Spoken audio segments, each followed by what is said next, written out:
Sidang promosi akan segera kita mulai. Bismillahirrahmanirrahim. Assalamualaikum warahmatullahi wabarakatuh.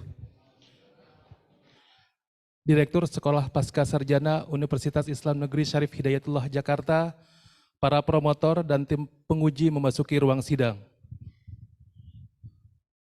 Dimohon agar HP dinonaktifkan atau disilentkan. Apabila pada saatnya didapati berdering, yang bersangkutan dikeluarkan dari ruangan.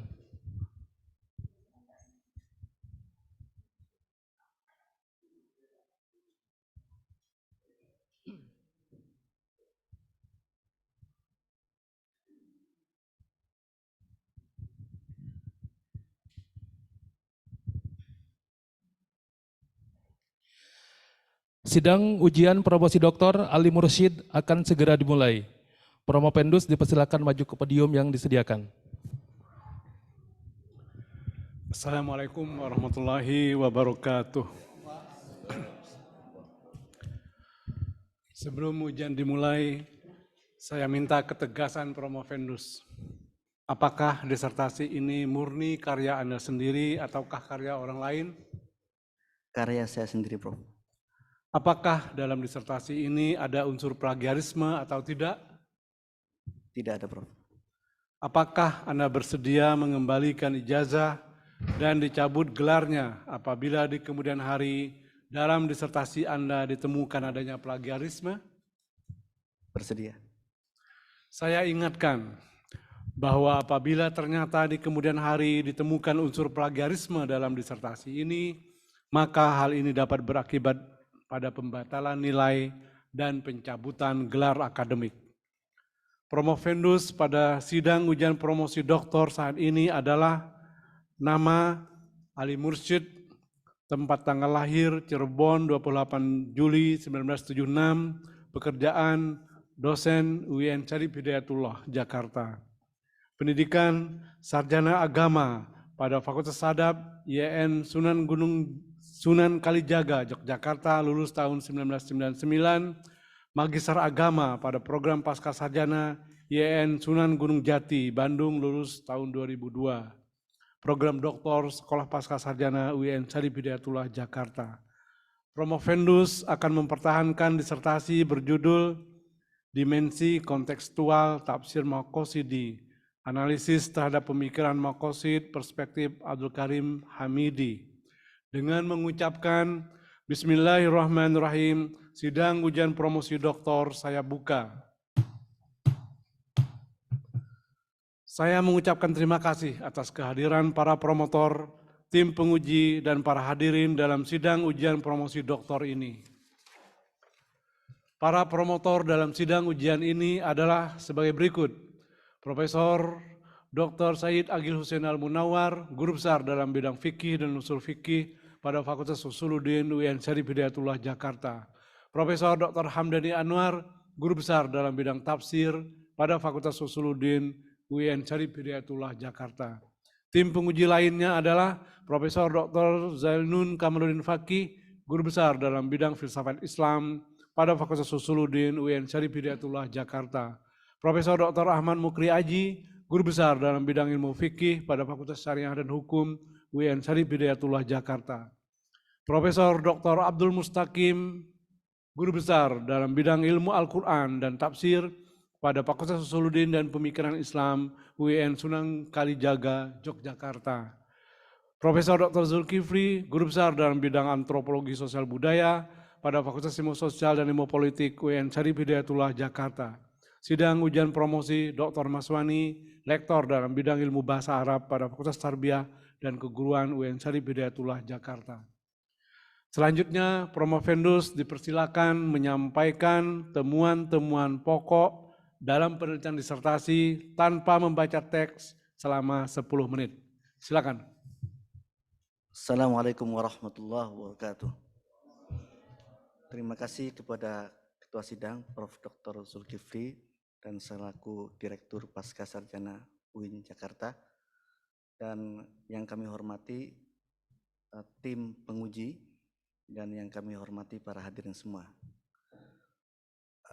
Disertasi saya adalah Dimensi Kontekstual Tafsir Maqosidi, analisa terhadap pemikiran maqasid perspektif Abdul Karim Hamidi. Ada beberapa alasan kenapa penelitian ini penting dilakukan. Pertama, sejak awal penafsiran Al-Quran ada yang tekstual dan ada yang kontekstual. Tapi dalam sejarah perkembangannya, kecenderungan penafsiran mengarah ke yang tekstual, sementara yang kontekstual kurang mengalami perkembangan. Ini diantaranya disebabkan oleh isu tertutupnya pintu ijtihad dan bahkan dicurigainya upaya-upaya pembaharuan, penyegaran dan upaya mencari solusi dari kebuntuan pemahaman penafsiran. Dalam bidang tafsir sendiri, ada beberapa terobosan untuk melakukan kontekstualisasi, diantaranya dengan munculnya tafsir tematik dan hermeneutika. Di satu sisi, tafsir tematik mendorong tafsir Al-Quran agar bisa menjawab tema-tema sosial baru, tetapi di sisi lain tafsir tematik juga bisa menyebabkan mufasirnya terpeleset, bisa mengklaim diri berbicara atas nama Al-Quran padahal pendapatnya sendiri. Sementara pendekatan hermeneutika di satu sisi menyegarkan pemahaman tafsir, diterima dan berkembang di kalangan akademisi di tanah air, tetapi di kalangan yang lebih umum ini masih diperdebatkan, bahkan sebagian menuduhnya sebagai upaya sekularisasi. Sekarang ini mulai marak kajian tafsir maqasidi, yaitu memahami Al-Quran dengan pendekatan maqasid Al-Quran secara umum dan pendekatan maqasid syariah secara khusus. Baik maqasid syariah maupun maqasid Quran ini memiliki akar epistemologi kuat di dalam turath Islam. Ini tawaran yang menarik dan inilah yang menyebabkan saya tertarik meneliti tafsir maqasidi. Adapun kenapa saya meneliti Abdul Karim Hamidi, next berikutnya. Karena Abdul Karim Hamidi adalah salah satu tokoh yang menggeluti maqasid Al-Quran dan tafsir maqasidi.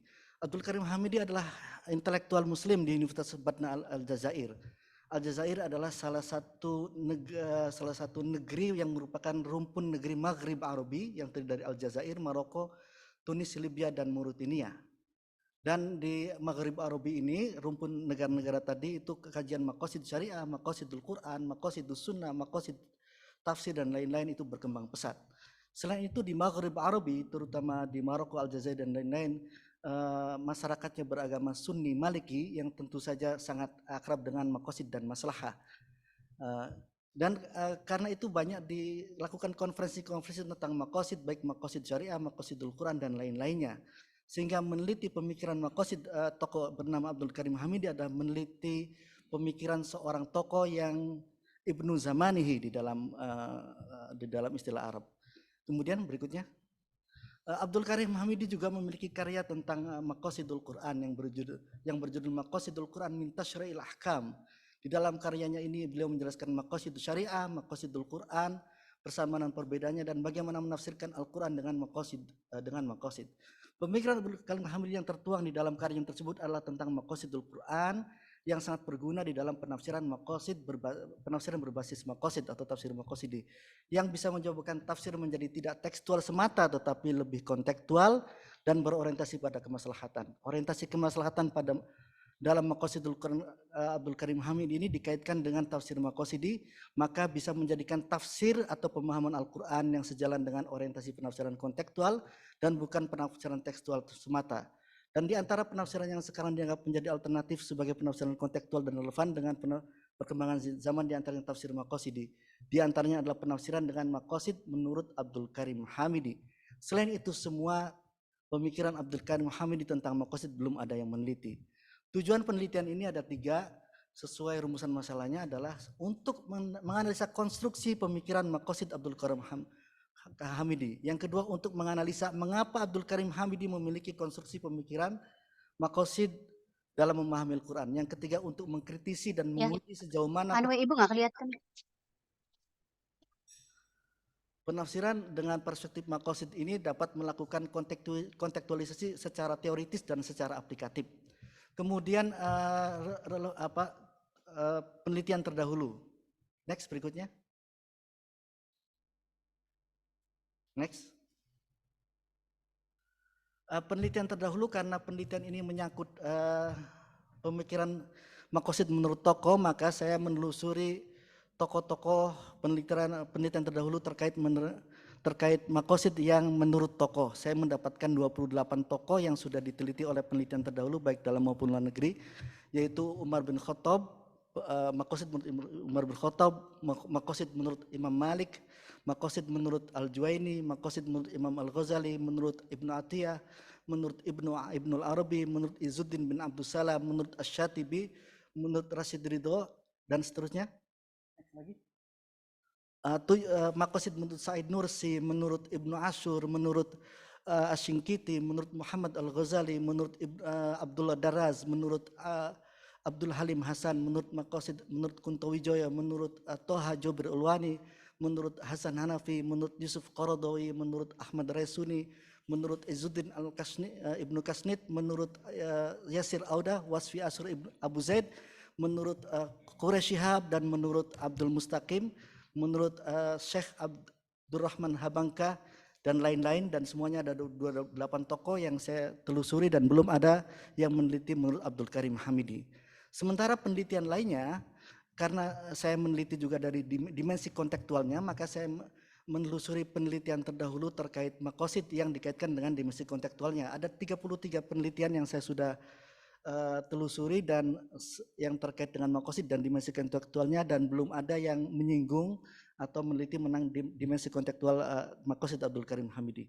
Metode penelitian ini adalah penelitian kualitatif dan penelitian pustaka. Sumber datanya adalah jelas, yaitu karya Abdul Karim Hamidi berjudul Maqasidul Quran min Tasyri'il Ahkam. Sumber data sekundernya buku, artikel, jurnal, dan lain-lain sebagainya yang terkait dengan apa yang kita teliti. Kemudian analisa datanya, next. Analisa datanya adalah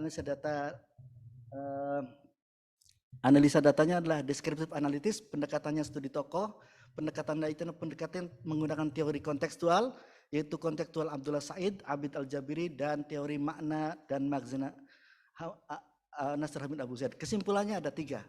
Kesimpulan penelitian ini sesuai dengan question riset. Pertama, konstruksi pemikiran maqasid Abdul Karim Hamidi memiliki prinsip bahwa maqasid dibutuhkan dalam menafsirkan Al-Quran agar sampai kepada substansi, tidak keliru dalam menafsirkan dan membawa kemaslahatan. Karenanya maqasid memiliki urgensi pada kajian keislaman termasuk tafsir. Keberadaan maqasid selain diperkuat oleh dalil Quran juga memiliki karakteristik ilahiyah, makuliyah, kokoh, universal, dan moderat. Maqasid Abdul Karim Hamidi diklasifikasikan menjadi maqasid am, khoso, dan juz'i. Adapun cara menentukan maqasid ada 2 menurut Abdul Karim Hamidi, masalik dhanniyah dan masalik qat'iyah. Sementara kedua, kenapa latar belakangnya, mengapa demikian? Karena konstruksi tersebut dipengaruhi oleh sosial intelektual dan pendidikan yang melingkupi Abdul Karim Hamidi dan terpengaruh oleh pemikiran maqasid Al-Juwaini, Ar-Razi, Izzuddin bin Abdus Salam, Asy-Syatibi, Rasyid Ridho, Mahmud Satut, Al-Fasi, Ibnu Ashur, dan Ahmad Raisuni. Ketika pemikiran maqasid, di dalam pemikiran maqasid Abdul Karim Hamid terdapat dimensi kontekstualisasi tafsir, tetapi hanya pada ranah teoritisnya saja. Tetapi pada ranah aplikasinya tidak sepenuhnya demikian. Kenapa? Karena khususnya penafsiran ayat-ayat uqubat itu masih terkesan belum mengikuti orientasi kontekstual. Karena itu lalu temuan penelitian ini bisa dirumuskan dalam tesis statement bahwa tafsir Al-Quran berbasis maqasid merupakan tafsir yang kontekstual, tetapi hanya secara teoritis, tetapi pada ranah aplikasinya tidak sepenuhnya demikian.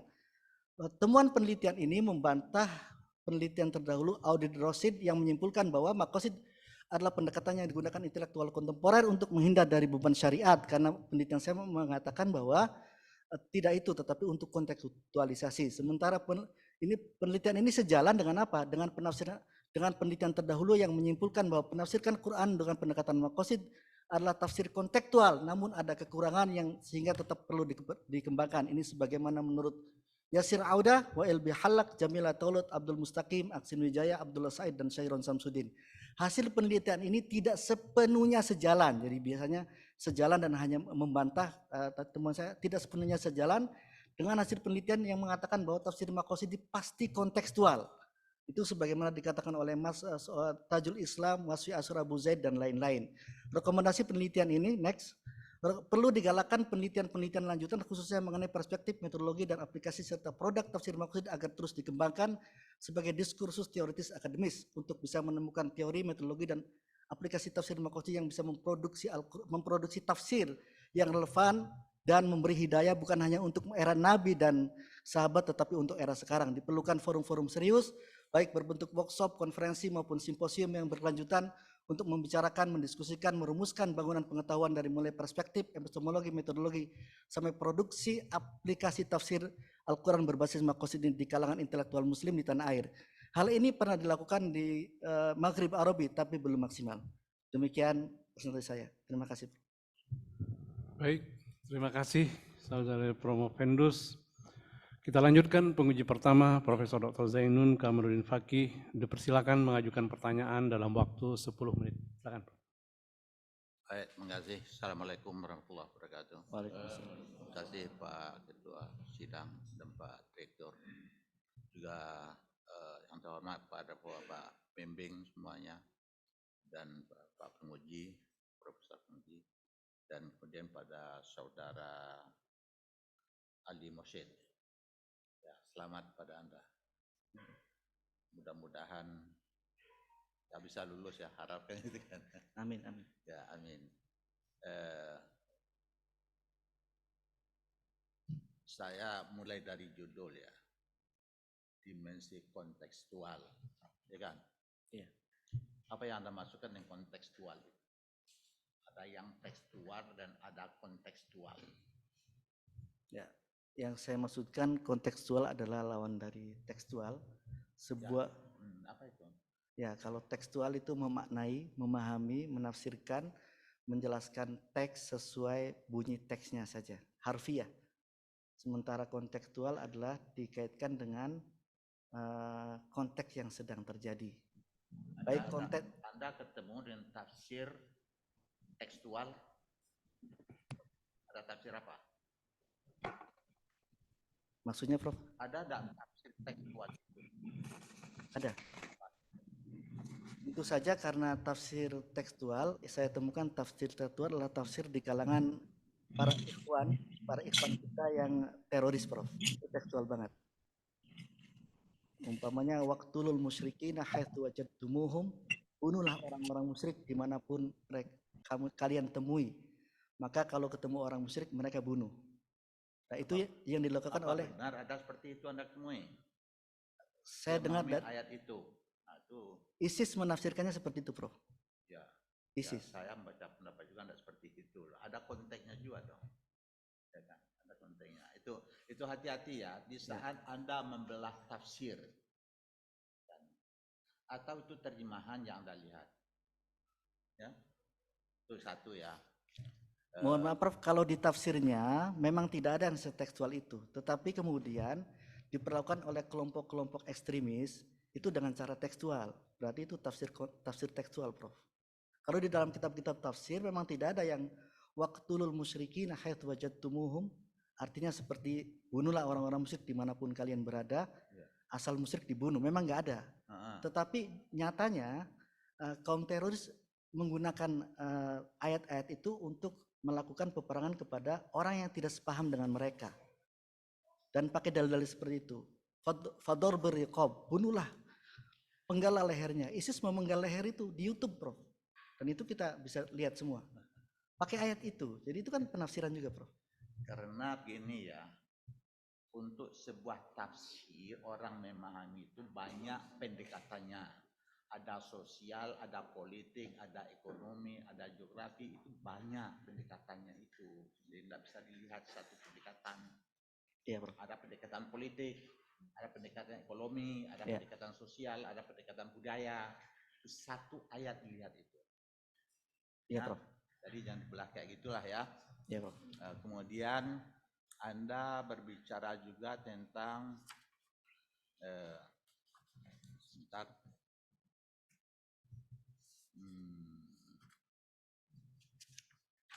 Karena waktunya sangat sedikit sekali ya. Sejarahnya ya. Anda bicara sejarah lahirnya ya? Ada enggak? Ya, ada. Ada ya? Ada. Semenjak dari Nabi? Ada, Prof. Sahabat ya. Ini enggak ketemu sejarah lahirnya, melompat aja saya lihat ya. Ya. Oke. Ada halaman. Oke, enggak apa-apa kalau ada sejarah halaman lahirnya. 77 sampai. Dan karena yang ada itu kan di sini hanya sejarah perkembangannya, ya kan? Kemudian nah secara keilmuan maqasid ilmu itu kapan mulainya tuh? Kalau maqasid, istilah maqasidnya itu mulai dari ulama-ulama usul fikih yaitu Imam Al-Juwaini, Imam Haromen Al-Juwaini yang Jadi Ya. kemudian dilanjutkan oleh Imam Ghazali dan lain-lain. Baru 3 abad kemudian muncullah Maqasidul Quran.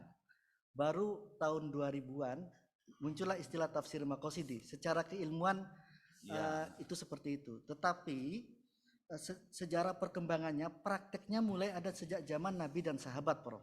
Ya, saya lihat Anda pendekatannya hukum ya, ahkam ya. Saya tafsir, Prof. Ya tafsir. Iya, kebetulan tafsir ahkam. meneliti ahkam. Ya. Ya kan tadi Anda menjelaskan juga berbicara tentang apa tadi itu syariah ya. Minta syari'il ahkam. Ya tasyri'il ahkam kan. Anda bisa membedakan enggak pengertian syariah bagi orang fikih, pengertian syariah bagi orang usul? Yang saya pahami aja, Prof ya. Ya. Jadi syariah dan fikih dibedakan biasanya kan begitu. Kalau di dalam tafsir yang disebut syariah biasanya adalah ayat-ayat yang sudah secara hukum sudah bisa diistimbatkan hukumnya seperti itu, seperti ayat-ayat faraid itu syariah. Sementara ayat-ayat yang masih waqimus sholat wa atuz zakat, bagaimana sholat itu istihadi. Kapan Anda menjadikan syariah itu eksklusif seperti itu? Gimana, Prof? Yang syariah itu kan terbuka, agama itu syariah kan semua. Bagaimana, Prof? Syariah itu sangat luas sekali. Iya. Tasri kan. Nah, tapi kemudian ada mengeksklusifkan menjadi sempit, ya kan? Ya. Nah, syariah itu kan semuanya agama itu syariah kan? Nah, kemudian Anda jadikan pendekatannya hanya fikih. Yang saya tadi itu ada pengertian syariah menurut fikih, kemudian pada usuli. Nah, itu yang saya tadi sebenarnya itu. Ya. Ya, karena ada pendekatannya di sini hanya tasri' al-ahkam kayak gitu kan. Ya, tasri'il ahkam. Soal hukum aja. Karena yang diteliti memang buku yang mengaitkan maqasid dengan tasyri'ul ahkam. Kalau kita maqasid kan yang pertama itu masalah apa? Maqasid agama itu apa? Maqasid agama ad-din kan? Ad-din. Kalau ad-din itu tidak masalah syariah. Tidak hanya syariah, Prof. Iya dong. Intinya itu agama. Dan itu yang ada bahasan di sini saya keliru. Kalau Anda bicara semua agama itu ada ad-din. Ya. Ad-din itu adalah tauhid. Ya. Inti agama adalah tauhid itu apa yang ada bahasnya itu yang saya perhatikan tadi itu. Ya. Anda tidak membahas itu secara baik. Ya. Ya. Kalau bicara kan al-maslahah ad-din kan? Iya, Bro. Kalau ad-din itu kan tauhid. Ya. Itu kan inti dari semuanya itu. Ya. Tapi Anda tidak masuk pada sana. Karena itu kalau kita berbicara tentang maqasid kan itu kan. Hifdzuddin, Hifdzuddin, kemudian hifdzun nafas. Hifdzuddin, hifdzun nafas, terus hifdzul aql, pertanyaan terakhir saya pada Anda. Dan ini sudah saya ada catatan saya di sini ya tentang al-ilahiyah Anda sebutkan di sini sebenarnya. Pertanyaan terakhir saya, ada yang Anda bahas analisa terhadap pemikiran ayat-ayat terkait akal. Ya. Ayat-ayat terkait akal. Ya. Ya. Ada kata-kata akal dalam Al-Quran? La'allahum ta'qilun. Tidak ada kata-kata akal. Semua itu mesti fi'il dalam Al-Quran. Tidak ada isim. Anda tidak pernah sentuh itu. Ya, ini mohon maaf, Prof. Saya menjawab boleh. Jadi ini analisa terhadap penafsiran ayat-ayat akal. Karena itu Anda harus kritik dia ini. Kalau Anda menganalisa pendapat dia. Anda tidak satu pun kritik Anda terhadap dia. Saya kritik, Prof. Saya kritik. Tidak, kalau itu apa kritik Anda tentang akal? Jadi begini. Anda menyamakan akal dengan pikiran dan segalanya di sini. Iya. Tidak dong. Mana itu? Jadi penafsiran ayat-ayat akal menurut penjelasan ayat-ayat akal menurut Abdul Karim Hamidi ternyata isinya itu dia mengumpulkan ayat-ayat tentang akal, pemikiran dan perenungan gitu, Prof ya.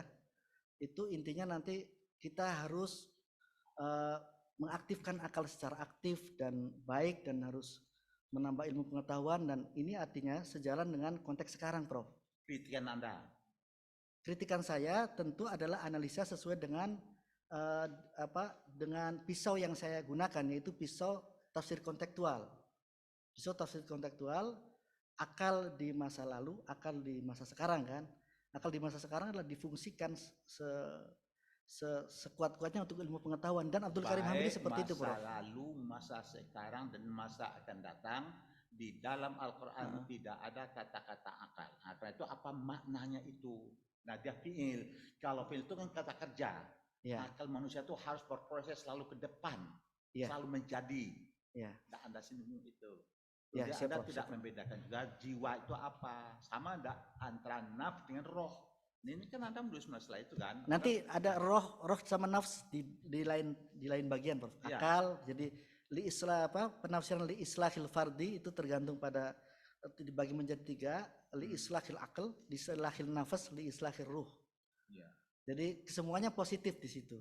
Nah itu nanti ya pendapat saya, ini kan istilah-istilah ya. Iya, iya. Nah, ini istilah Al-Quran dan sudah ada dalam bahasa Arab. Ya. Masing-masing itu apa itu akal, apa itu roh, apa itu sudah ada bukunya saya kira itu ya. Iya, Prof. Nah itu agak lebih jelas spesifikasinya itu. Iya, Ya. Pak. Iya, Ya. saya tambahkan. Ya, mudah-mudahan khair insyaallah. Ya kan, terima kasih. Assalamualaikum warahmatullahi wabarakatuh. Waalaikumsalam warahmatullahi wabarakatuh. Terima kasih Prof. Zainun. Kita lanjutkan penguji kedua, Profesor Dr. Ahmad Mukri Aji. Dipersilakan mengajukan pertanyaan dalam waktu 10 menit. Subhanallah. Terima kasih pimpinan sidang Pak Prof. Zulkifli dan juga para penguji dan para promotor, yaitu Prof. Zainul Kamal, juga Prof. Agil Munawar, Prof. Fendus Adil Mursyid. Ya, Pak Kiai, Prof. Ya, judul Anda ini dahsyat ya, saya makanya ucapan selamat ini. Dahsyat dalam pengertian bahwa Anda telah membedah tentang kontekstualisasi tafsir berbasis maqasid. Anda telah menggunakan analisis terhadap tafsir maqasid di perspektif Abdul Karim Hamidi. Ya. Saya ya sama dengan Prof. Zainul tadi itu agak terjebak juga dengan yang namanya maqasid syariah, maqasid syariah. Ya. Yang dikenal di Indonesia ini ialah Syatibi. Ishaq Syatibi yang buku yang sangat dikenal itu Al-Muwafaqat fi Usul Syariah ya. Dan kini adalah maqasid Al-Quran. Dahsyat. Kelihatannya Anda bisa membedakan tidak ini? Muatan-muatan yang ada di maqasid Al-Quran. Apakah masih terpengaruh dengan Asy-Syatibi? Izin menjawab, Prof. Yes, silakan. Terima kasih atas pertanyaannya, Prof. Yai Ahmad Mukri. Jadi Asy-Syatibi adalah Bapak Maqasid Ya. dan kemudian itu kan 790 Hijriah. Maqasid mandek di situ. Kemudian diteruskan baru 1393 Hijriah oleh Ibn Nasur. Dan kemudian lama juga tidak berkembang, baru berkembang oleh Toha Jabir Ulwani dan Abdul Karim Hamidi. Abdul Karim Hamidi sangat terpengaruh oleh maqasidnya Asy-Syatibi, terutama dalam hal masalik cara-cara menentukan maqasid di ayat. Yes. Itu kan kalau Asy-Syatibi itu caranya masalik menurut adalah dengan mengambil istiqra dalail, mencari ilat-ilat di balik amr dan nahi di dalam Al-Qur'an, dan itu dipakai oleh Abdul Karim Hamidi untuk menentukan maqasid ayat. Tapi Abdul Karim Hamidi juga tidak hanya puas dengan Asy-Syatibi, karena Abdul Karim Hamidi menganggap Asy-Syatibi masih zonni. Lalu dia mengikuti Ibnu Asyur yang lebih kepada lebih menentukan istiqra daripada menentukan itu, Ya, sudah ya. masih terpengaruh jadi. Di halaman 279, 280 dan seterusnya, saya senang sekali ini Anda telah menguraikan pemikiran dari beliau, yaitu Abdul Karim Hamidi, Ya. yaitu terkait dengan saya melihat ya, beliau dan ada tulis di situ, mungkin terjemahan dari kitabnya itu ya, Yang mana, Prof? pemikirannya, Pemikiran. beberapa kaitan, ayat-ayat dikumpulkan, terus kaitan dengan politik, Iya, itu jadi politik nasional, politik internasional. Iya, jadi Gimana ini? itu kan 3, Prof, yang dia ada di buku ini. Jadi kenapa saya meneliti buku ini, karena di sini ada majal nadhorinya, ada majal tatbiknya. Tatbiknya itu penjelasan beliau berbasis maqasid terhadap ayat-ayat individu, terhadap ayat kemasyarakatan dan universal. Yang universal isinya adalah ayat-ayat kemasyarakatan, isinya tadi soal politik, soal kebangsaan, soal lain-lain. Pertama, beliau mengumpulkan ayat seperti tafsir tematik. Ya. Tapi kelemahan beliau tidak masalik dzonniyah sama masalik qat'iyahnya tidak dipraktekkan, saya lihat. Langsung menyimpulkan bahwa maksud dari atau hikmatut tafsir dari ayat ini seperti ini. Dan itu kritik saya, Bro. Jadi mungkin beliau karena ini bukan kitab tafsir ya, kitab maqasidul Quran sebenarnya. Iya, Prof. Yunus Kamal tadi sudah menguraikan juga bahwa teori yang diusung oleh Asy-Syatibi misal, itulah dalam kitabnya itu tentang hifzuddin, ad-daruriyat al-khams, hifzul an-nafs, hifzul aql, hifzul mal, hifzul nasr, sangat komprehensif. Seluruh kaitan dunia dan akhirat ini juga dikutip juga, saya lihat oleh Abdul Karim Hamidi itu, bahwa kita itu kata dia ya, di dunia ini lakukan hirosah fiddin wasiasa fid dunya. Ya, kalau bahasa selama Indonesia misalnya himayatuddin, gitu kan, menjaga agama. Agama betul-betul dijaga, diprotek. Iya. Jangan sampai agama kemudian diselewengkan, dimanipulasi dan sebagainya ya. Gimana ya menurut Anda ini? Yang mana, Prof? Ya, yang tadi. Ya, memang beliau umpamanya soal hubungan antar negara. Yes. Maka beliau menerima hubungan antar negara Islam dan negara-negara lain harus baik. Kemudian negara itu harus Islamiyah, daulah Islamiyah, tapi bukan berarti harus negara Islam gitu ya. Tapi beliau artinya beliau menerima PBB, menerima hubungan internasional, dan ini dari sini masih kontekstual, Prof. Himayatuddin wad dunya, riyasatuddin wad dunya. Oh iya, itu hifzuddin kan? Hifzuddin. Kalau menurut Asy-Syatibi tadi itu. Syatibi. Jadi ada kesamaan juga ya? Ada, Prof. Oh, ada ya. Hifzun nafs misalnya,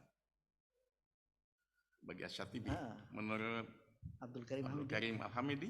Menurut Abdul Karim Hamidi, hifdzun nafs dibedakan, kan hifdzul jiwa itu, Prof, ya. Maka kemudian tazkiyatun nafs di situ. Hifdzun nafs bukan hanya hifdzun nafs mencegah pembunuhan gitu, tetapi juga kesucian jiwa, kemudian menjaga ruh, seperti itu, Prof. Jadi beliau agak ke sufi tetapi positif.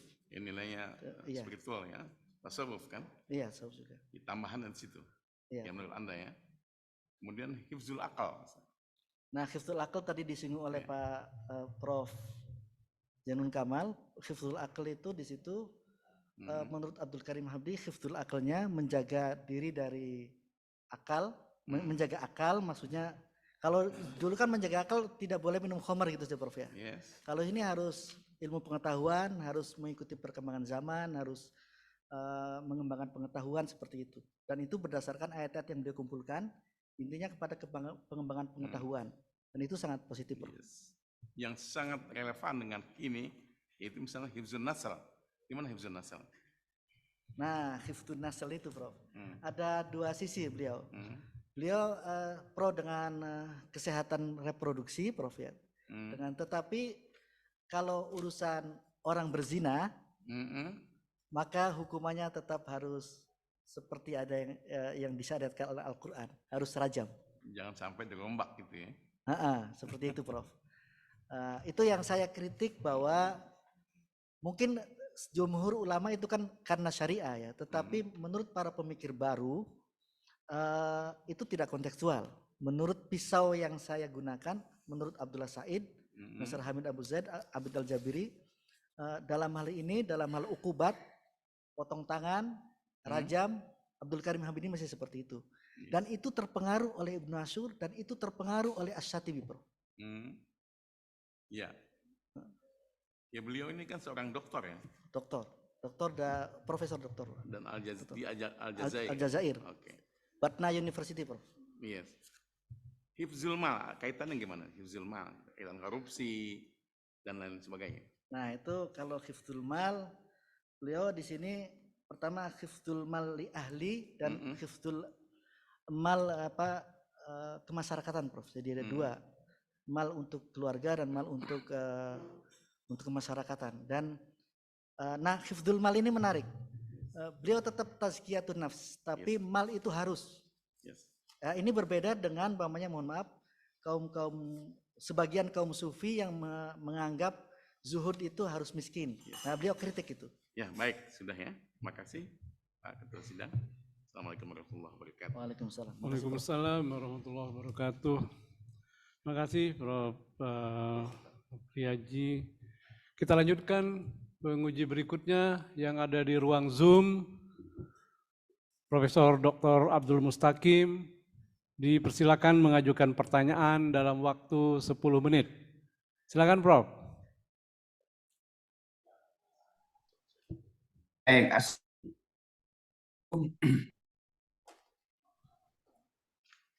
Apakah dengar dengan baik?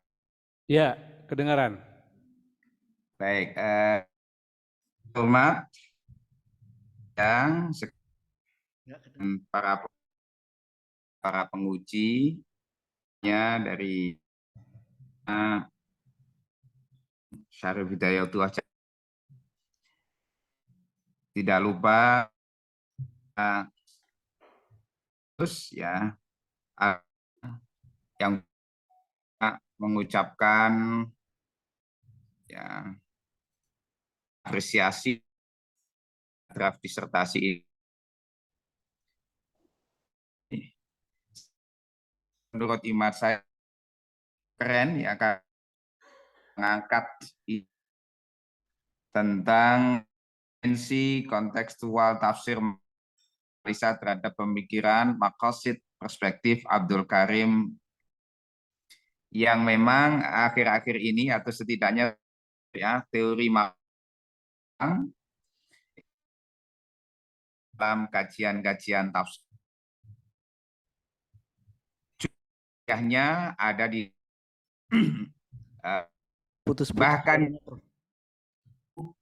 saya ini ingin menanyakan promoven.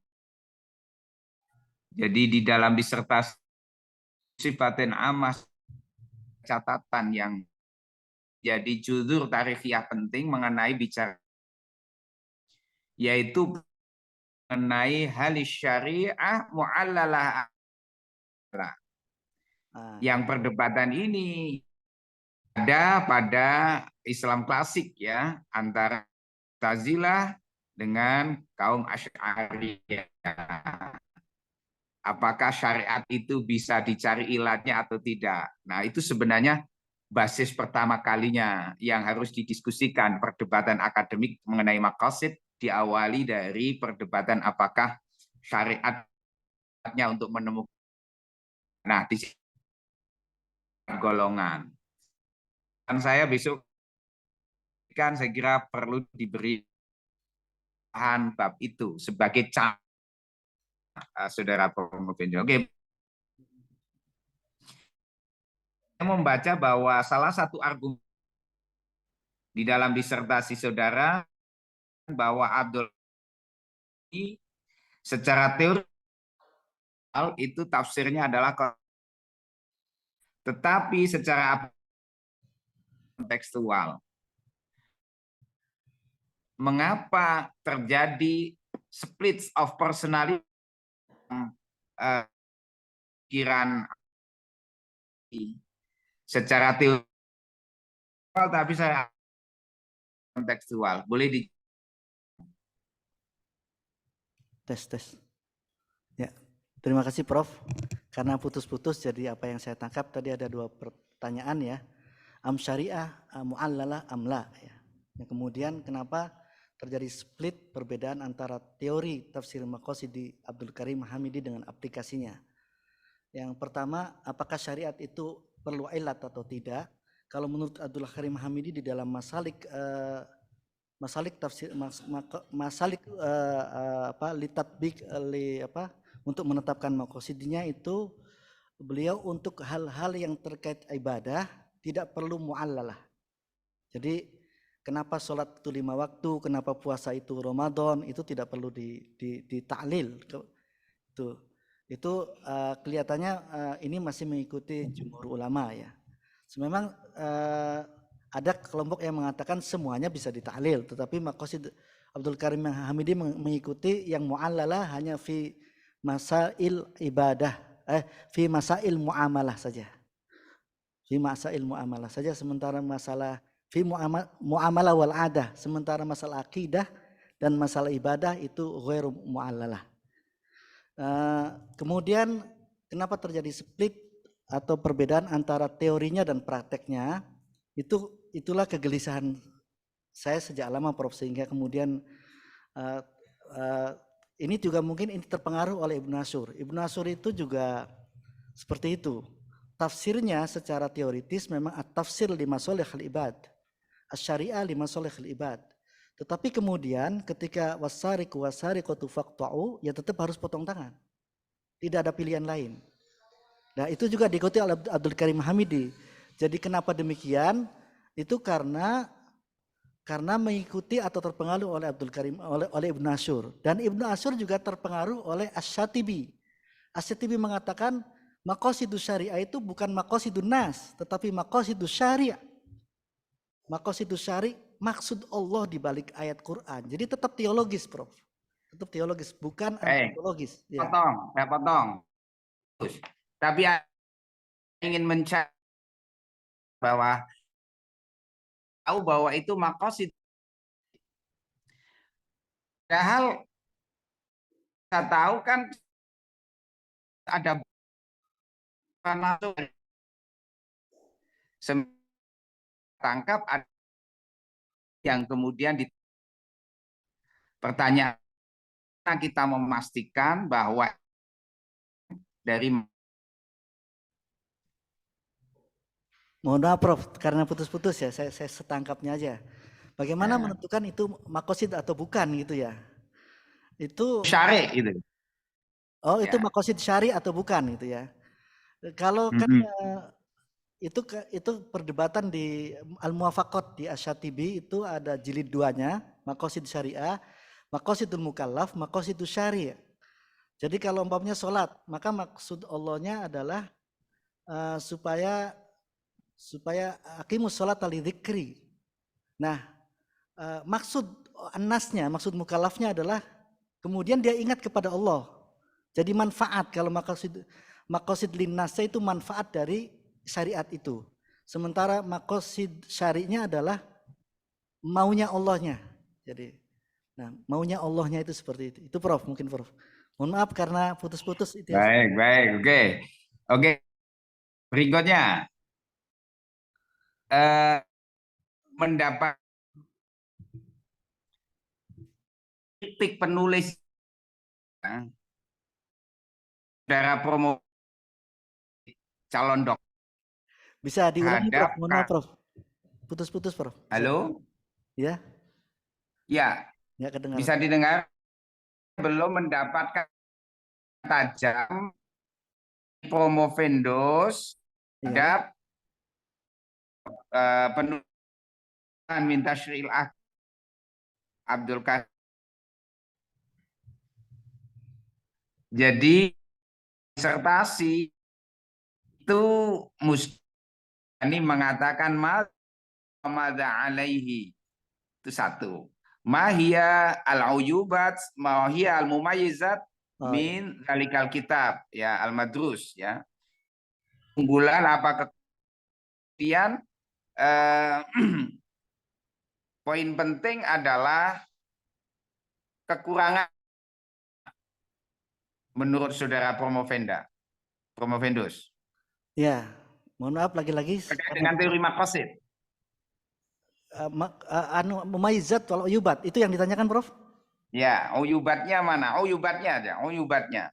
Nah, uyubatnya tadi di dalam ketika menjelaskan kalau mumayyizatnya di dalam teoritisnya sudah mumayyizat, tetapi di dalam aplikasinya itu masih terdapat kekurangan-kekurangan. Kekurangan pertama ketika menjelaskan ayat-ayat yang ditafsirkannya, itu ternyata masalik atau metode yang dijelaskan kayaknya kurang dipakai. Langsung tiba-tiba maksud hadhil ayat seperti itu. Satu, jadi terlalu cepat ya, ijmali mungkin. Yang kedua, untuk ayat-ayat potong tangan, untuk kata ayat-ayat rajam, untuk ayat-ayat juga poligami, itu tidak ada beda dengan penafsir-penafsir klasik yang belum mengenal makosid. Jadi ini kecurigaan saya karena selain terpengaruh oleh Ibnu Ashur As-Satibi, karena beliau hidup di Aljazair, di Maghrib Arabi, yang dimana penguasanya masih Malik, masih kerajaan, dan itu hal-hal yang bersifat muamalat masih ditekan Prof oleh kerajaan. Baik, oke.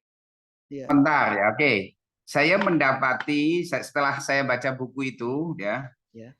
Jadi ada di situ timanya boleh 7.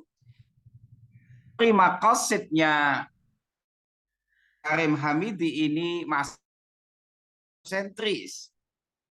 Terbaca misalnya dari argumen utama yang kemukakan di dalam katakan apa? Fakana sholahul insan sodin nuzulil Qur'an. Jadi yang diperhatikan ada sholahul insan dan tidak pernah melihat di situ Pak Syekh Al-Albani menyebut pentingnya hifdzul bi atau menjaga sehingga dari antroposentris jadi ekoantronya nggak muncul. Gimana menurut pendapat saudara? Iya benar Prof. Jadi pernah menyinggung kesehatan. Halo? Iya. Terima kasih Prof. Sepenangkapan saya bahwa ini kan Maqasidul Quran min Tasyrihil Ahkam, ini kan buku yang pertama-tama muncul dalam istilah Maqasidul Quran Prof. Ini tahun 2007, 2008, 2007-nya sebelumnya Al-Madkhal, karya beliau juga, 2004-nya Toha Jabri Ulwani, dan 2003-nya Hanan Laham.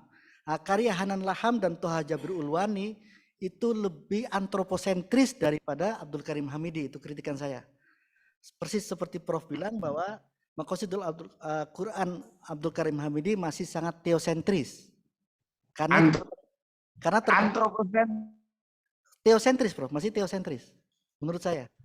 Jadi masolih al-ibad, tetapi masolih ingdaman indallah. Indallah itu mana ya? Indanas saja, indanas. Nas maksudnya. Iya. Bukan saya tidak dia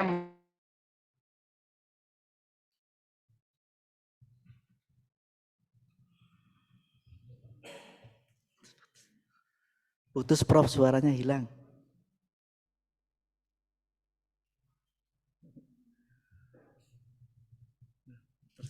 Maaf, Prof Mustaqim. Masih nyambung?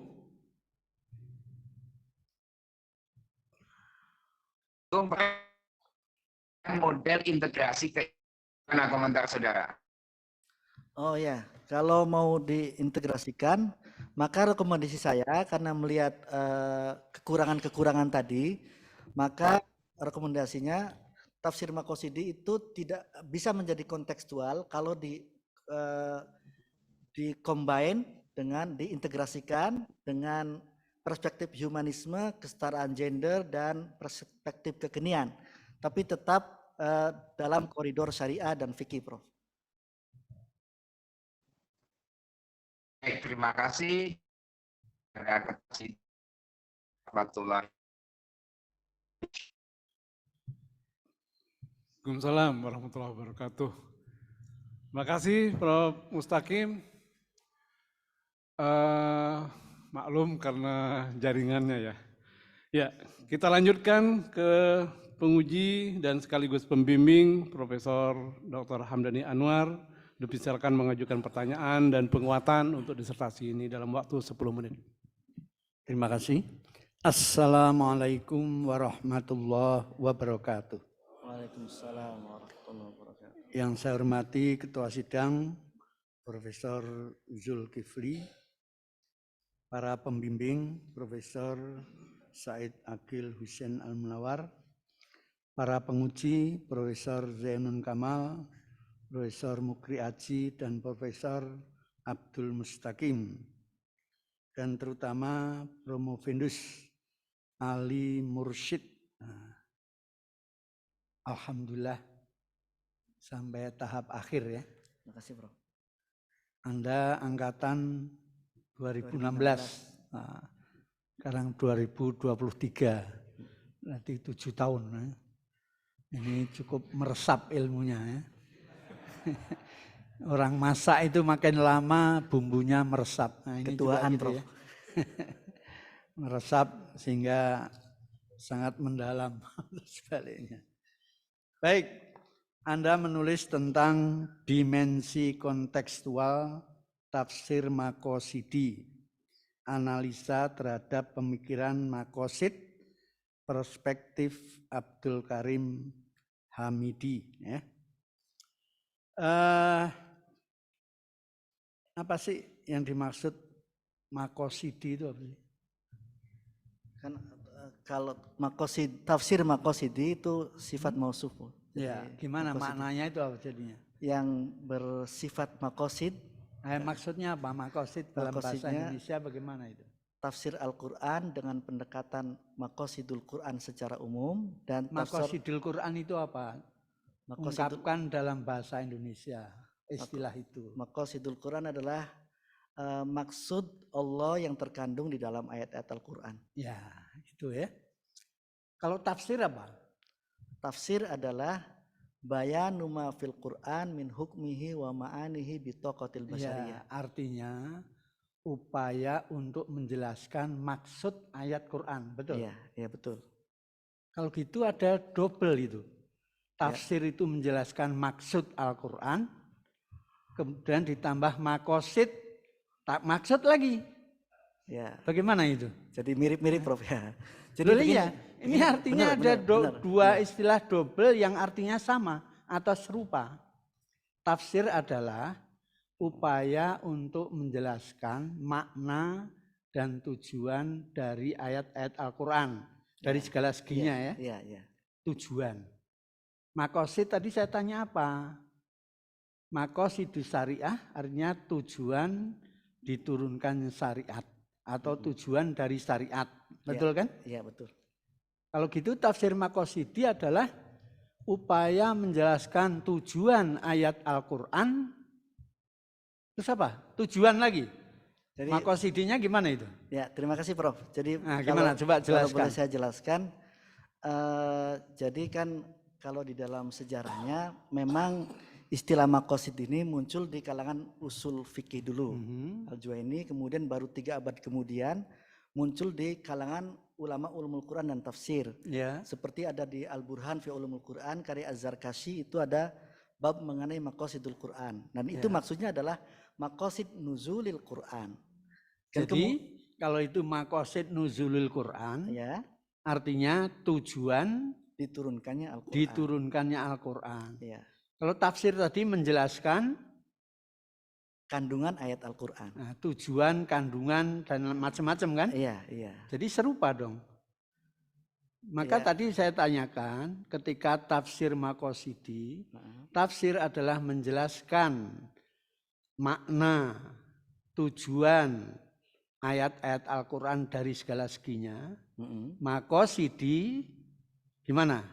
Nah, supaya itu karena munculnya maqasidul Quran di kalangan ulumul Quran itu dipantik oleh munculnya maqasid syariat di kalangan usul fikih, maka semangatnya sama, itu munculnya syariah dan munculnya Al-Quran itu lima solehul ibad. Bedanya itu Prof.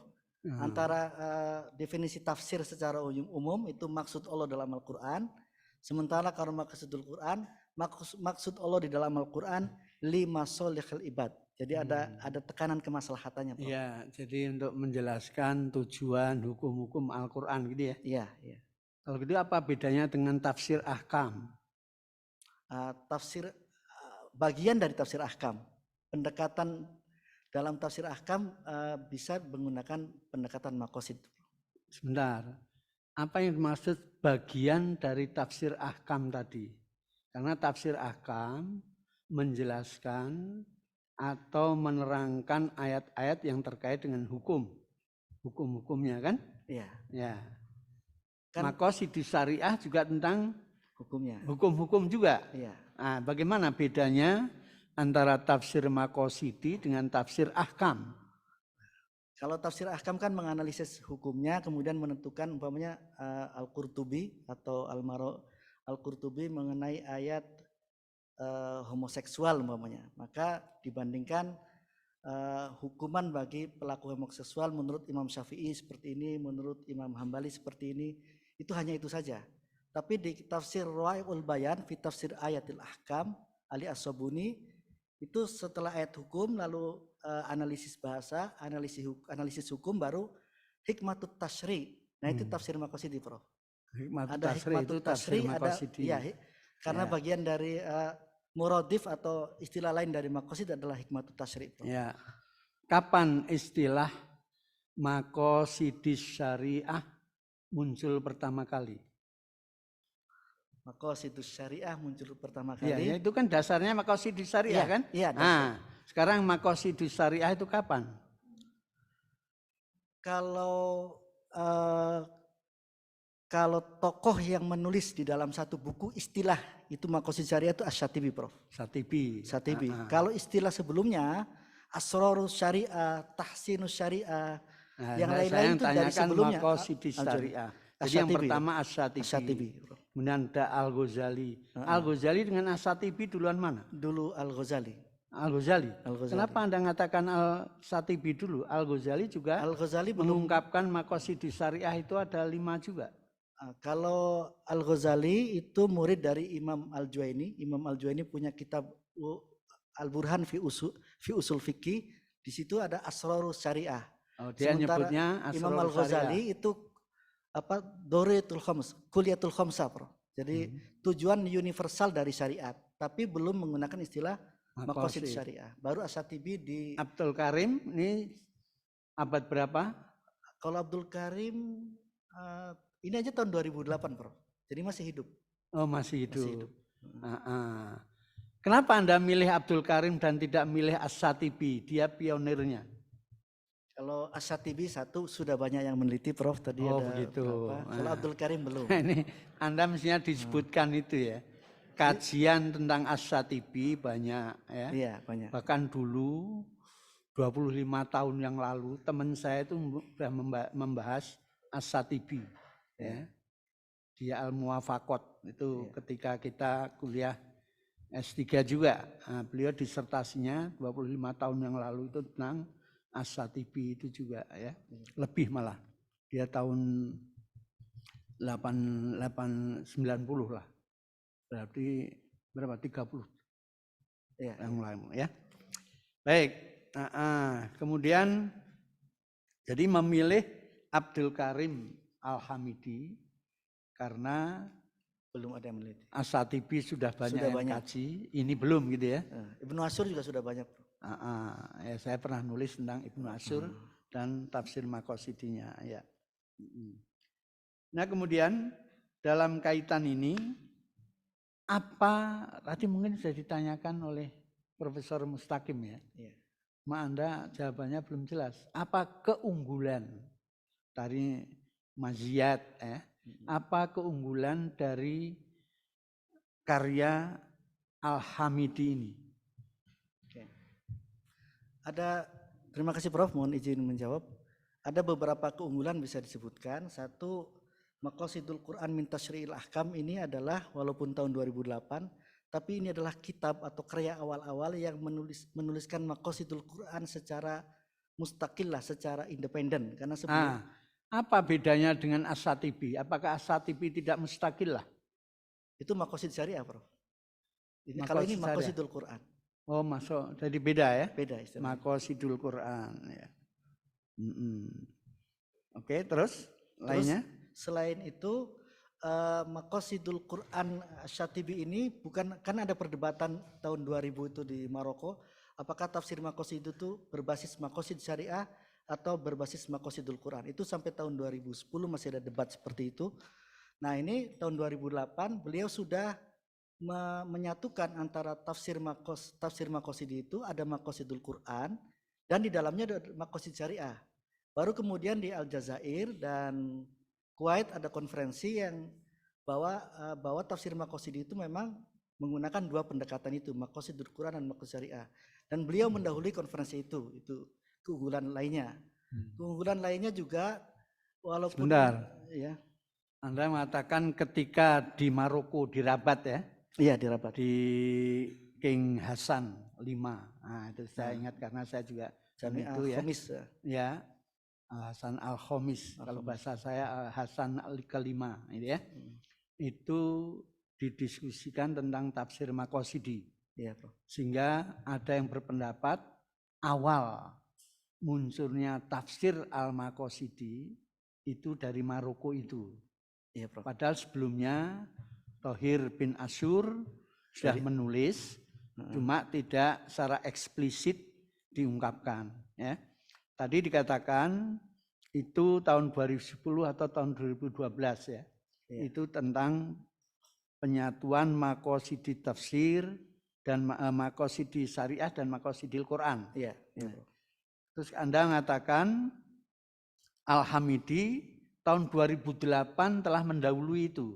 Iya, telah mendahului itu. Nah pertanyaannya, apakah mereka pakar yang berdiskusi di Rabat tidak tahu ada karya Hamidi ini, sehingga dikatakan konferensi atau seminar di Maroko itu yang pertama.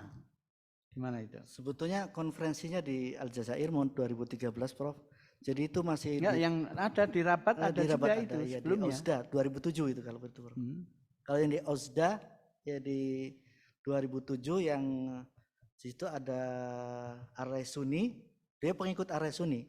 Jadi Ar-Raisuni itu Maroko, beliau murid dari Ar-Raisuni, Prof. Jadi dia mengikuti, tetapi beliau akhirnya waktu itu di Maroko yang disebut tafsir Makosidi itu ya makosid syariah. Tapi beliau makosid syariah itu kan selalu berlabuh pada ayat-ayat Quran. Karena itu sekalian saja ke makosidul Qurannya. Nah beliau usulannya seperti itu, Prof. Baik, saya kira cukup dikembalikan. Baik, terima kasih Prof. Hamdani. Kita lanjutkan penguji dan sekaligus pembimbing Profesor Dr. Said Agil Hussein Al-Munawar dipersilakan mengajukan pertanyaan dan penguatan untuk disertasi ini dalam waktu 10 menit. Ya, terima kasih. Assalamualaikum warahmatullahi wabarakatuh. Bismillah, wassalatu wassalamu ala rasulillah wa ala alihi wa ashabih wa man bihudah, amma ba'du. Pimpinan sidang yang saya muliakan, para penguji, pembimbing, dan promopendus. Pertama saya ucapkan selamat. Anda telah sampai pada detik-detik akhir dari perjalanan 2016 tadi yang sudah mateng tadi itu. Ya, karena masakan kalau dikasih bumbu, bertambah lama bumbunya, bertambah terasa. Itu yang positifnya. Tapi yang negatifnya mungkin bumbunya sudah hilang, masakannya sudah merasa apa-apa lagi. Ya, disertasi ini sudah baik ya. Sudah baik. Mungkin ketika akan dicetak nanti perlu diperbaiki beberapa hal.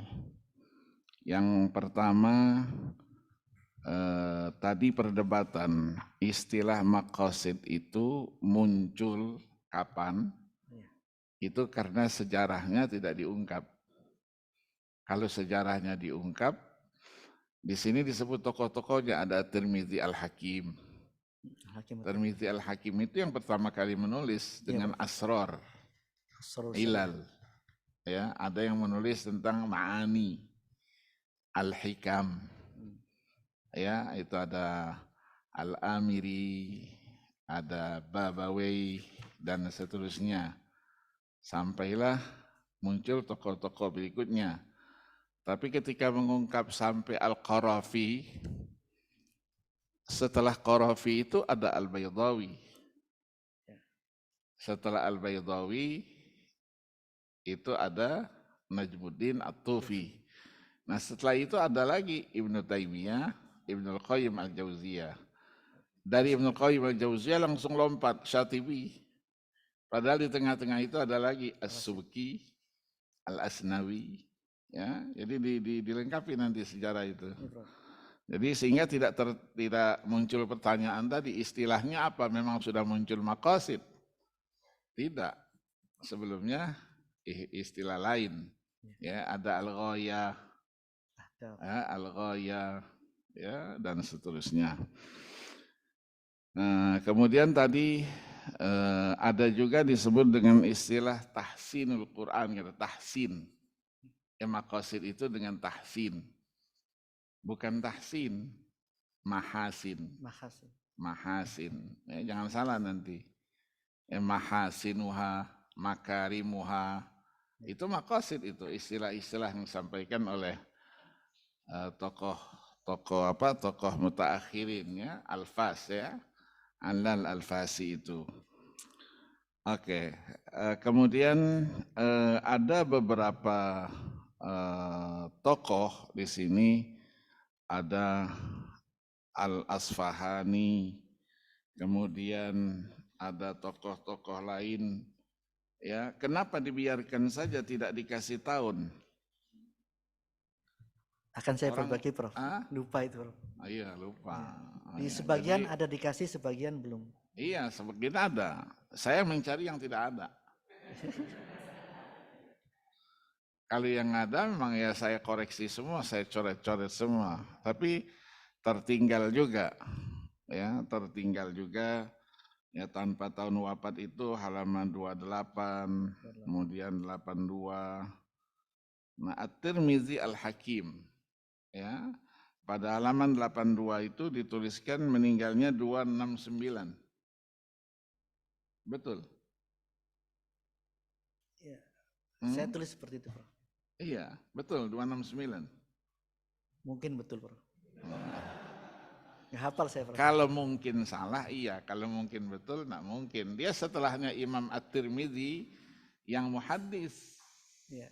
Ya, Tirmidzi muhaddis itu 279, dia 285. 285. Iya, iya, nanti diperbaiki. Oke, ada beberapa hal yang perlu saya tanyakan. Apa hubungannya maqasidul Quran dengan maqasid syariah, dengan ada lagi ilmu qawaid fiqhiyah itu berkembang menjadi qawaid maqasidiyah. Apa hubungannya? Cerita semuanya maqasid. Untuk mengungkap apa itu? Jadi terima kasih, Prof. Saya jawab dulu hubungan maqasid syariah dengan maqasidul Quran. Itu ada berbagai pandangan. Ada yang mengatakan maqasid syariah lebih umum dari maqasidul Quran. Ada yang mengatakan maqasidul Quran lebih umum dari maqasid syariah. Yang mengatakan maqasidul Quran syariah lebih umum karena wilayahnya. Maqasid syariah bukan hanya pada Al-Quran, tafsir, syariah, dan lain-lain. Sementara yang mengatakan maqasidul Quran lebih umum karena sumber dari maqasid syariah adalah Al-Quran. Jadi sumbernya pasti lebih umum. Nah, kaitan dengan qawaid fikih, setelah ditemukan maqasid ini, mungkin ada kaidah yang mengatakan jadi al-makna al-ibra bi maqasid. Al-ibra bil maqasid. Kalau sebelumnya al-ibra bi asbabin nuzul, al-ibra bi umumil lafadz. ada lagi al-ibra bimaqasid. Apakah maqasid syariah itu sudah menjadi satu disiplin ilmu yang mandiri atau masih menjadi pembahasan usul fikih? Kalau menurut Asy-Syatibi di dalam kitab Muwafaqat jilid 2-nya itu masih bagian dari usul fikih. Kalau menurut Ibnu Asyur di bukunya Maqasid Syariah, Maqasid Syariah mustaqillah min usul fikih, Bro.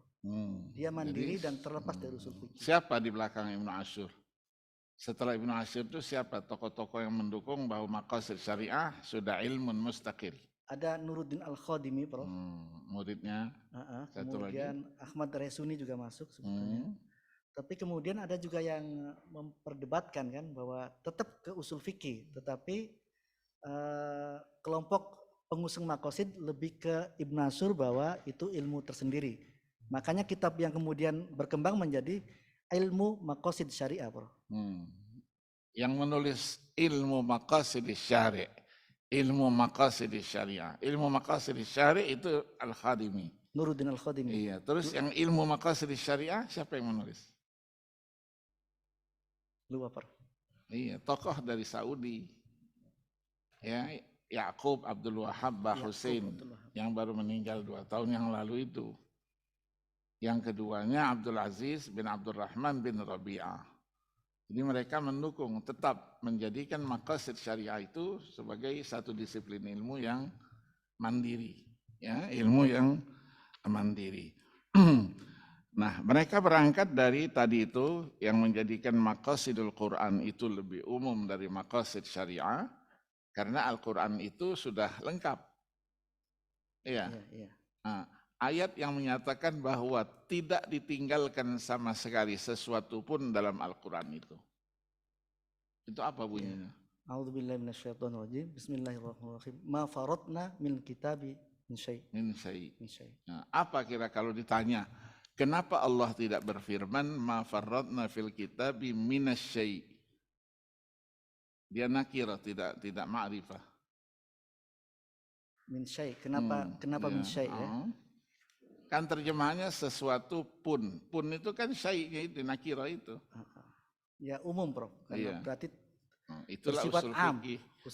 Usul fikih yang berbicara.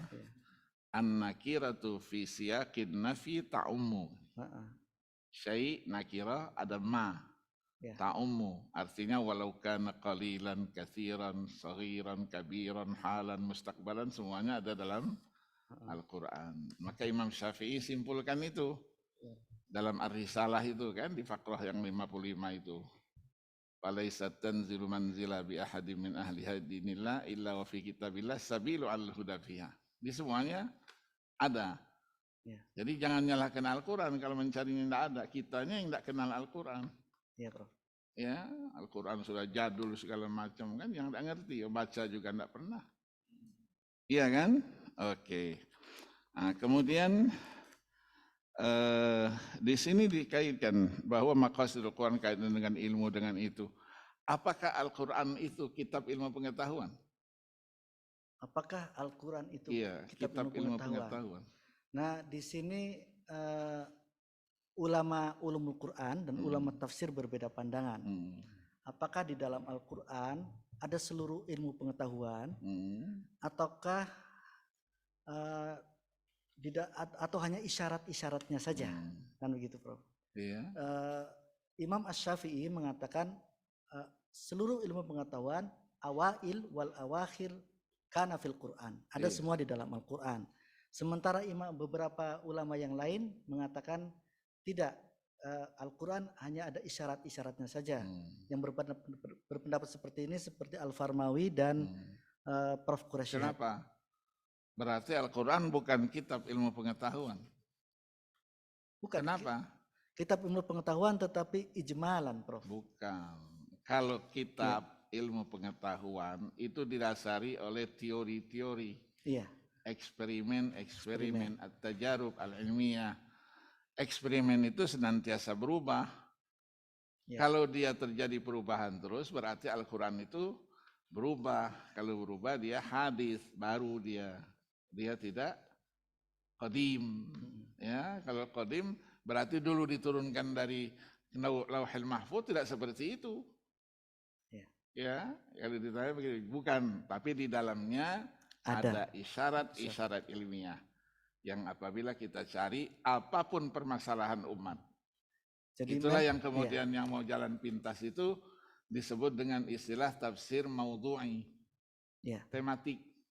Tematik itu orang yang mau belajar Al-Quran tapi jalan pintas, mau cepat selesai saja.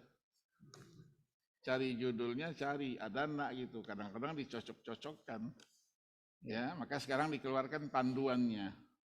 Panduannya namanya Mausu'ah At-Tafsir Al-Maudhu'i. 36 jilid.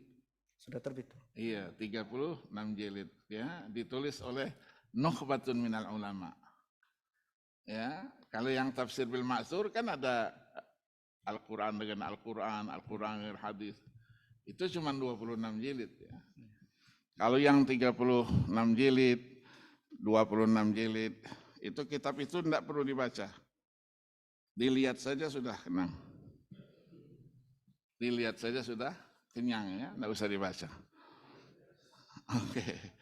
Kemudian di sini di dalam ini tadi terjadi perdebatan tadi itu. Disebut apa dia? Hikmah, ya, asror, ya, rahasia, hikam, ya, al-hikam al-ma'khudhah, kemudian dan seterusnya. Itu merupakan istilah-istilah yang mengantarkan, karena perjalanan panjang dari maqasid itu dalam sejarah dan ada karya ilmiah yang menulis tentang itu, maka kemudian dijadikanlah maqasid itu sebagai satu disiplin ilmu pengetahuan. Ya, nah dalam perjalanannya berarti maqasid itu mempunyai urgensi di dalam studi fikih. Iya, Bro. Iya kan? Tadi studi fikih. Apakah semua hukum mu'allalah tadi ataukah tidak? Izin menjawab, Bro. Iya. Kalau menurut Abdul Karim Hamidi, kalau soal-soal ibadah itu tidak perlu mu'allalah. Tidak perlu dicari istiqra'ud illatud dalilnya. Iya. Kalau sudah amr ya sudah laksanakan saja. Seperti itu, Prof. Iya. Jadi kalau soal muamalah, dan soal adah bisa. Iya. Kalau jinayah? Jinayah? Iya. Sama enggak dengan ibadah? Artinya tidak ada lagi intervensi di situ. Jinayah, Prof ya. Tapi kalau Abdul Karim Hamidi jinayah itu masih tekstual. Masih tekstual. Tadi dikatakan hukum potong tangan tidak boleh diganti. Nah itu tidak boleh diganti. Itu kan jinayah. Iya, jinayah. Iya, karena dia masuk hudud. Hudud. Kalau hudud itu hudud, kafarah, adat, itu semuanya la yadkhuluhal qiyas. Kalau la yadkhuluhul qiyas berarti tidak ada aklinya, tidak ada ta'akhulinya. Dia ta'abudi. Ya kan? Iya, Bro. Iya, potong tangan. Perdebatan itu diangkat dari istilahnya bahasa. Jadi faqta'u di situ, al-qat'u itu potong betul atau hanya qiyasi saja. Kalau orang Arab mengatakan qata'anni lisanahu, memang lidahnya dipotong? Iya. Tidak, maksudnya kan jaga lidahnya. Ya, berangkat di situ. Jadi al-ma'na al-lughawi ad-dha'if diangkat menjadi sebagai sandaran. Ya, maka ditawarkanlah itu. Ya, bahwa hudud itu bisa tidak dirubah. Kalau menurut para pemikir kontemporer, itu hudud yang potong tangan sebaiknya dirubah, Prof. Sebaiknya? Sebaiknya dirubah. Kalau sejeleknya? Jadi hudud yang potong tangan itu maksimal potong tangan. Iya, itu kan ada batasnya, ada nisabnya. Tidak begitu dia mencuri terus dipotong. Ada nisabnya sekian. Kalau dia melebihi itu baru. Kalau kurang dari situ kan tidak. Iya. Iya kan? Kenapa diperdebatkan? Enggak, itulah yang disebut tadi nakalam minallah. Ya. Nakalan itu apa artinya? Bukan bahasa Indonesia nakalan. Ya. Apa artinya? Hukum dan beban dari Allah. Iya, beban yang Beban harus dari- dia rasakan di dunia. Nakalan itu azaban fid dunia. Belum tentu nanti azab di akhirat juga bebas. Iya. Iya kan? Iya. Iya, ala kulin sudah bagus di sini ini. Tapi tadi itu penafsir klasik itu belum mengenal maqasid. Siapa itu?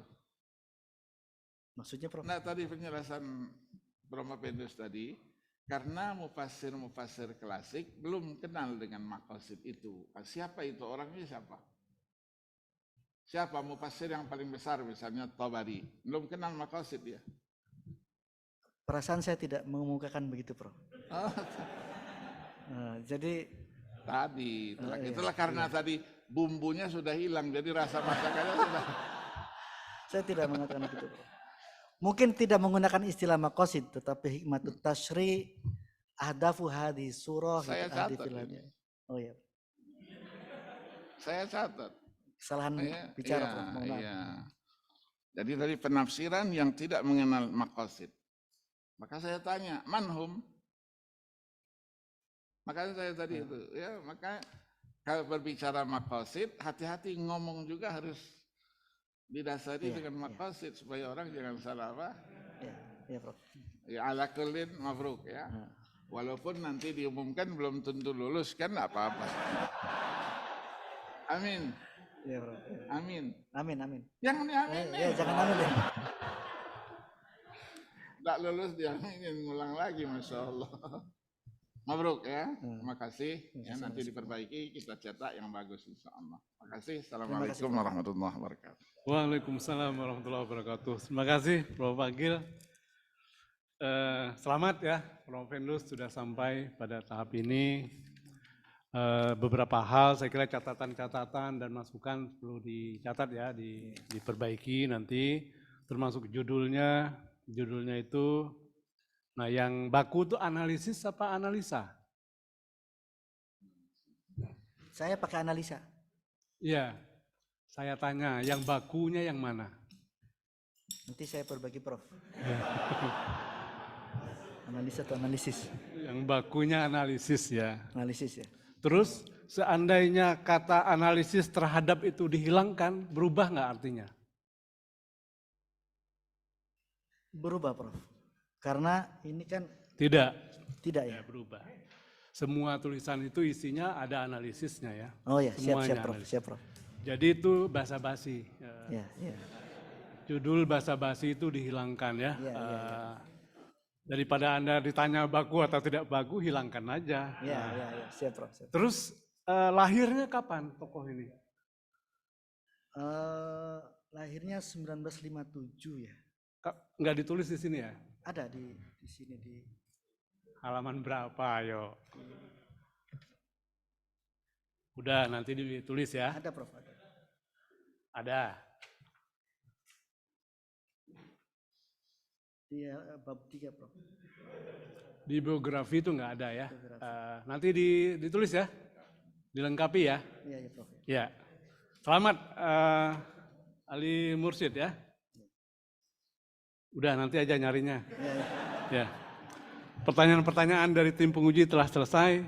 Tim penguji selanjutnya mengadakan sidang khusus untuk menentukan hasil ujian. Sidang ujian promosi doktor diskors. Baik, selanjutnya tim penguji mengadakan sidang untuk menentukan hasil keputusan ujian promosi. Prof. Mapendus dan hadirin dipersilakan tetap tinggal di tempat. Silakan. Sidang ujian promosi doktor saya buka kembali. Penyampaian hasil keputusan tim penguji.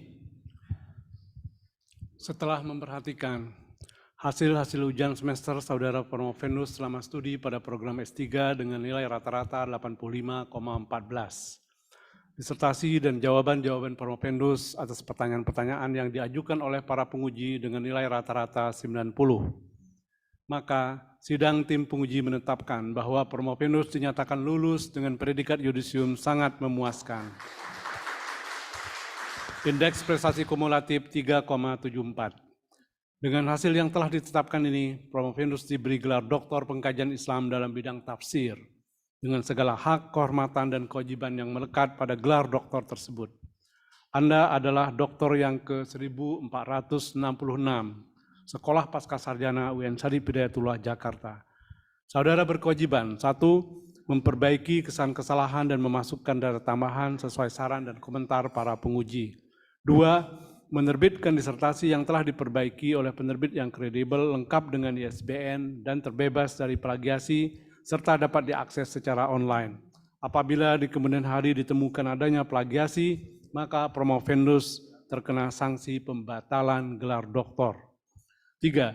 Selain dalam bentuk buku, disertasi wajib diformat ulang menjadi makalah dan diterbitkan di jurnal ilmiah terakreditasi, diutamakan jurnal internasional bereputasi yang dapat diakses secara online. 4. Menyerahkan disertasi yang telah diterbitkan tersebut ke Perpustakaan Sekolah Pascasarjana UIN Syarif Hidayatullah Jakarta selambat-lambatnya 3 bulan setelah ujian ini. Apabila melewati waktu yang ditentukan, Anda dapat dikenakan sanksi administratif. Direktur Sekolah Pascasarjana UIN Syarif Hidayatullah Jakarta menyampaikan selamat atas keberhasilan Anda. Kami juga menyampaikan selamat kepada keluarga dan lembaga tempat Anda bekerja. Selanjutnya penyerahan berita acara kelulusan dan ucapan selamat kepada Promopendus. Promopendus dipersilakan maju ke hadapan ketua sidang. Silakan Bapak maju ke depan.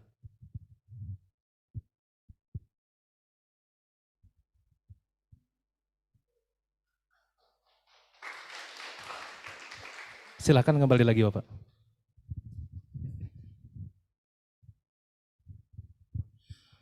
Promopendus menyampaikan ucapan terima kasih 1-2 menit, silakan. Assalamualaikum warahmatullahi wabarakatuh. Pertama-tama, alhamdulillah, puji Tuhan saya bisa menyelesaikan ini. Ini semua karena dari Allah Subhanahu wa Ta'ala. Yang kedua, saya ucapkan terima kasih pada seluruh pimpinan UIN Syarif Hidayatullah Jakarta, dari Pak Rektor, Direktur Pascasarjana. Saya bukan hanya dari tahun 2016, Prof, tetapi saya dari tahun 2010. Saya mengalami DO sekali, lalu dapat NIM baru, dapat Syafaatul Uzma, RPL, rekognisi pembelajaran lama, jadi ditolong, dan bukan hanya matang, mungkin sudah hangus ya. Jadi terima kasih, mungkin kalau nggak ada RPL nggak selesai. Dan kepada seluruh penguji disertasi ini, kepada pembimbing saya Prof. Agil Munawar dan Prof. Hamdani Anwar, kepada seluruh penguji Pak Prof. Zainun Kamal, Prof. Abdul Mustaqim, Prof. Kiai Ahmad Mukri Aji, Prof. Zulkifli dan Ibu Waswani, dan terima kasih juga kepada tempat saya bekerja, Institut Ilmu Al-Quran Jakarta, kepada Rektor dan Pak Dekan Pak Ulinuha yang telah banyak memberi kesempatan kepada saya dan para stafnya, mengurangi jadwal saya mengajar, dan mohon maaf sampai detik ini saya belum memberi nilai mahasiswa karena mengejar disertasi ini. Seminggu ini insya Allah segera selesai. Jadi semoga ini jadi pelajaran bagi yang lain, jangan lama-lama seperti saya. Gitu. Demikian, Assalamualaikum warahmatullahi wabarakatuh. Ada lagi. Saya ucapkan terima kasih pada istri saya tercinta yang telah banyak menemani saya lahir batin sejak saya sakit tahun 2018 sampai sekarang. Kalau ada istri soleha, maka beliaulah istri soleha di zaman ini, perpaduan antara Khadijah dan Aisyah. Assalamualaikum warahmatullahi wabarakatuh. Assalamualaikum warahmatullahi wabarakatuh. Dokter.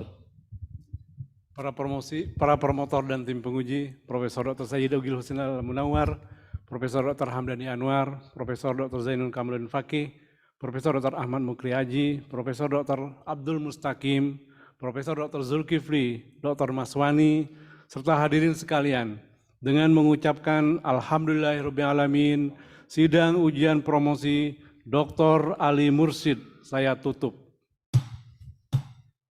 Wassalamualaikum warahmatullahi wabarakatuh. Waalaikumsalam.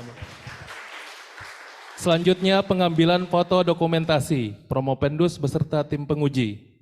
Bapak, kami persilakan maju ke depan.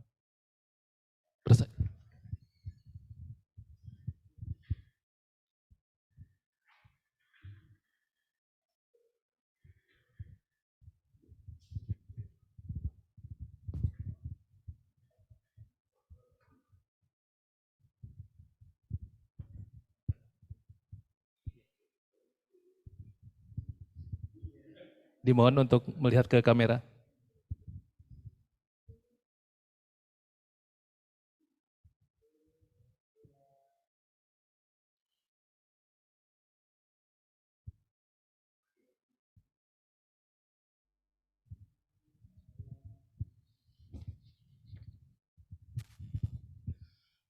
Kami persilakan kembali ke tempat untuk Promopendus.